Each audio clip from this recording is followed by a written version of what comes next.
Знаеме сите, нели, дека у денешно време работите се одвиваат многу брзо. Научни достигнувања се случуваат толку брзо, дури ја би рекол се случуваат со брзина поголема од пропишаната. Секој ден слушаме за нови и нови достигнувања и сега додека јас го зборам ова, може би првите фотографии од овој собир више кружат некаде по Facebook и може и 5 и 6 круг више прават.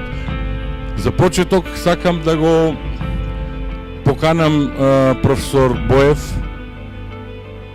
со неговото излагање, ректорот на Универзитетот Гоце Делчев. Јас би сакал во оваа прилика да проговориме нешто малку поафирмативно за науката на овој универзитет. Еден составен дел на нашето живење, еден составен дел на вашето утрешно работење. Малку поафирмативно, малку не толку длабоко научно, меѓутоа сепак за некои важни теми за кои сметаме дека се убаво да ги слушнете. Моето излагање денеска ќе се однесува на онаа тема што цело време ве бомбардираат во медиумите, ве бомбардираат на дали во социјалните мрежи или било каде, тоа се климатските промени кои се случуваат на нашата планета. Еве две големи идеи. Првата е правда, Божицата на правдата, која владее со светот или треба да владее со светот, а но има врзани очи. Некој треба да ги одврзе тие очи и да види кој е прав, кој е крив. Оти, како што рекол Цепенко, правината и кривината еднакво се пизмат, не се трпат, треба да решиме. Тоа е овој со чеканчето. Чеканот го гледаме, ама судијата не го гледаме. Можда некој да не е сега собран негде сацко таму, да го соберат малку. Или ще... Добро.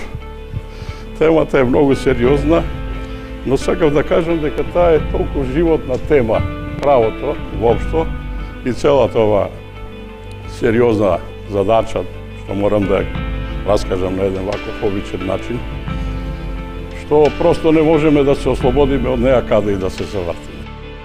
И мене секогаш ми било чудно, зошто од 892 Нобелови награди индивидуални, само 48 досега се на жени. Односно 47, затоа што Марија Кири има два пати добиено, еднаш 1903 за физика, после 1912 за хемија.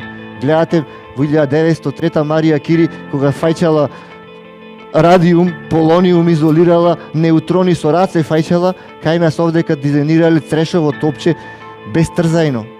И затоа секогаш ќе биде таа разлика помеѓу тој развиен свет и овај нашиот. И ние уште сме можеби на тоа ниво.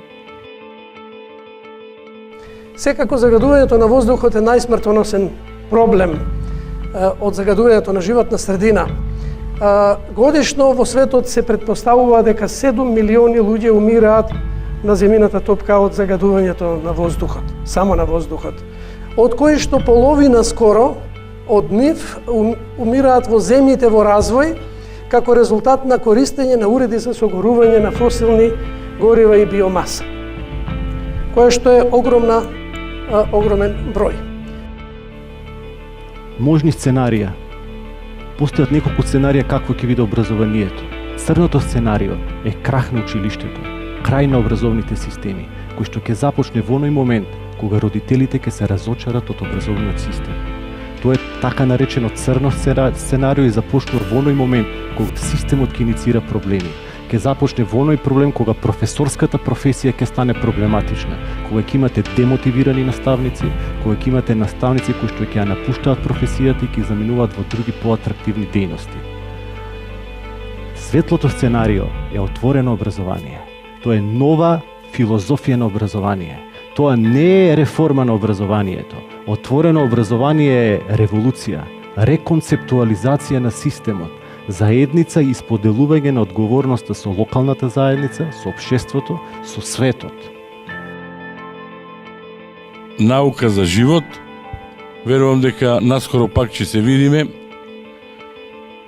А сега откако ќе излеземе од тука, секој за себе ќе се анализира колку од утре ќе продолжи да следи што се случува во светот на науката, колку ќе верува во тоа, колку ќе се залага за тоа да се практикува во секојдневниот живот